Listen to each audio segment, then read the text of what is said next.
What's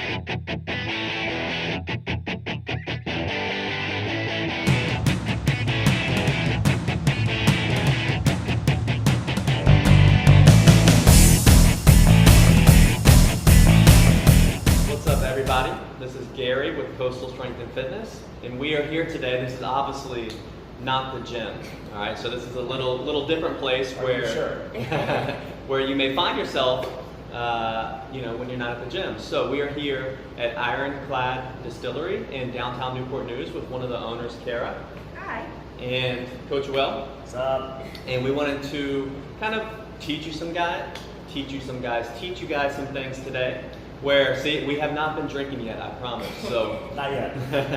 but I think it's interesting to learn and try nice things, and they have a lot of great whiskeys or bourbons, which we're also about to learn about. And yeah, then we're going to give you some guys tips for including drinking and how to handle delicious beverages in a healthy lifestyle and to make it work with your goals. So, I know for me, one common question that I always have had is, what is the difference between whiskey and bourbon?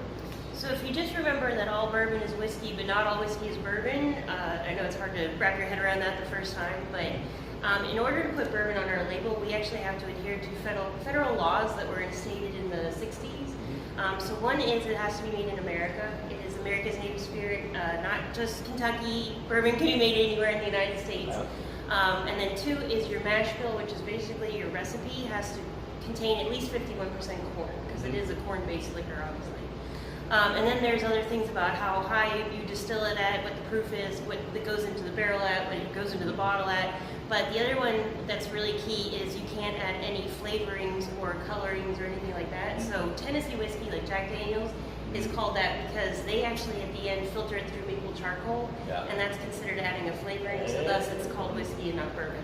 Okay. So those are kind of the highlights, but if you come here, we offer free tours of the distillery, and you'll get way more information than you ever wanted, and see if you can retain it after a couple glasses of bourbon. Yep, I did the tour the other week, and it was fun and interesting, and we also saw your library of all the whiskeys and bourbons you had to drink to find out what you liked the best. Our livers have taken a punishment, but it's all for a good cause. Yes. So Great and good. So say someone is, getting into, because right now, the microbreweries and wine, those are super common things that people really get into and like the higher quality stuff. And now the distilleries are popping up, and whiskey deserves, a seat alongside of those beverages. So for someone starting out, what are some of the different maybe kind of types of like flavors or whatever the right word is to use, but of whiskeys that you guys have, and like a good way for someone to find something they like? Yeah, so it really depends on, there's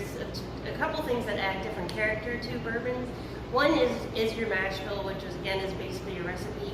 There's anywhere up to 4 grains that you can use in bourbon. So there's obviously corn, then there's wheated, you can do wheat in there, you can do rye in there, and there's also malted barley, but that doesn't really add any flavor. But ours is actually a 4-grain whiskey, or 4-grain bourbon, so it's going to be sweet in the beginning because the wheat is in there and the corn's in there, but the rye that we add actually adds this nice like peppery, spicy pop that adds like a little bit of a depth of flavor. So if you like your bourbon a little bit more sweet, then I would look for some more wheated bourbons. If you like a little bit more complex, then you can look into the 4 grains, which they are a little rare, but you can find them. So yeah, it's just depends on that. And then again, age is a factor. So younger whiskeys are gonna maybe taste more young and be a little bit more aggressive on your palate.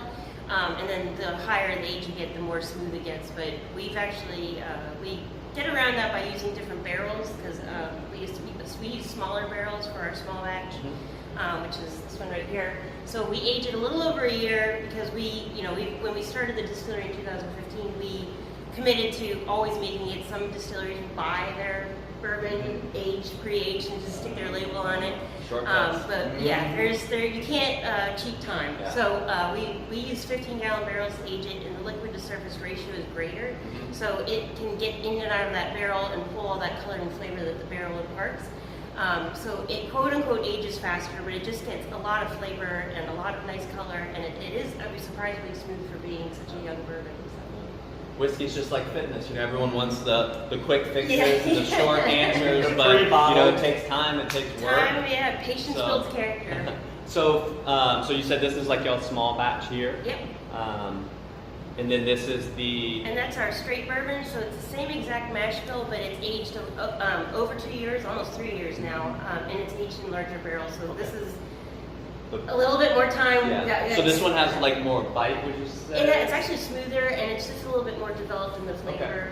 But it's interesting to taste the two side by side and see. Yeah. And then I know y'all also have like a honey one as well. So we have 3 different flavor expressions that we've done.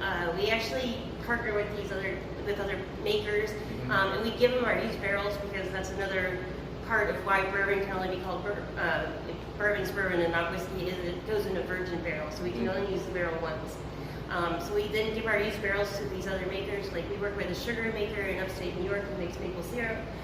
We work with a honey maker from Richmond, and then a coffee shop in Norfolk called Vesselcraft Coffee. So they put their stuff in there and they age their own stuff in there for anywhere from like 3 months to 2 weeks or something like that.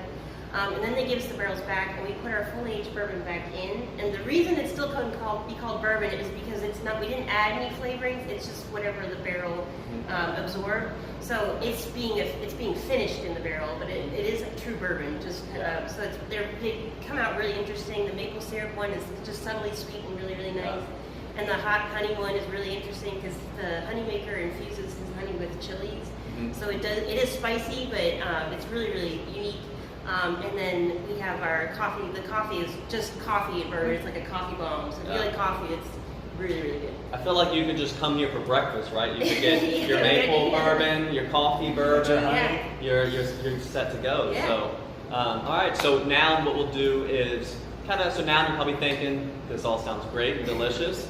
I'd like to try some, but how do you incorporate that into your healthy lifestyle if you're trying to lose weight or maintain your weight? And it's actually, a lot easier. Nowadays, everyone wants everything to be good or bad. And that's just not the case. It's more about trade-offs, right? So, if you're gonna have some cocktails on the weekend or a drink every night, saying yes to those things means saying no to something else. It might mean saying no to grabbing a couple handfuls of almonds while you're driving in your car. It's just learning where you want to give up some calories, some food, so that you can make room for other things. So Coach Will has a couple little tips to give you with that. Yes. So one of the big things when people drink, usually people will go out, and it's not just the alcohol that is usually the issue, it's all the food that comes along with it. If you're out at the bar, eating bar food along with your drinks just adds a ton of calories. And then when we drink, we're just a lot more likely to make the not so good decision to get like the second order of fries or the onion rings or whatever that may be. So that's a big one that you can cut down on to help lower your calories a little bit, but still enjoy your whiskey, your wine, or your beer, whatever you happen to be drinking. And the other thing too, which Gary kind of touched on, is people are a little more concerned with their quality and drinking something that's actually very good rather than slamming 12 Bud Lights. Even though there's like people that do that, people do like good whiskeys, they like good microbrew beers. So thinking of it more as like an experience of drinking something very good that you can savor and enjoy. You can come in here and just have a small glass or a taste, rather than slamming a ton of beers or just some really cheap whiskey and getting drunk. You can enjoy your experience, not have a bunch of bar food, and still make it out on top, and just live a pretty healthy lifestyle and still enjoy yourself when you go out. Yeah. So hopefully you guys learned a thing or two, and if you do want to come down, Ironclad Distillery is all the way at the end of Newport News. I grew up here, so all the way past the shipyard, great little spot. On the water, and they are open, I believe it's Wednesday through Saturday from 12 to 6. So you can come down. It's a great place to come with some friends and have a great conversation, try some whiskeys, enjoy yourself.